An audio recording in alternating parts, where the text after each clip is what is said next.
বিশ্বনবী পাগলের মতো একবার হাউজে কাসারে যাবেন, একবার সিরাতে যাবেন, একবার পুলসিরাতের দিকে, একবার হাউজে কাউসারের দিকে পাগলের মতো দৌড়াতে থাকবেন।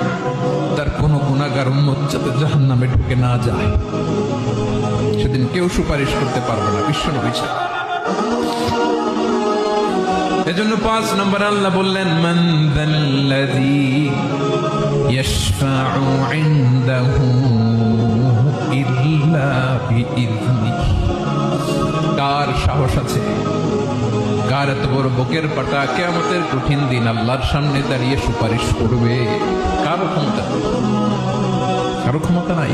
বিশ্বনবী সেদিন সেজদায় পড়ে উম্মতের জন্য কাঁদবেন, সবাই কাঁদবে, নফসি নফসি, আল্লাহ আমারে বাঁচাও, আল্লাহ আমারে বাঁচাও। বিশ্বনবী বলবেন, উম্মতি উম্মতি। বিশ্বনবী আমার জন্য কাঁদবেন, আপনার জন্য কাঁদবেন।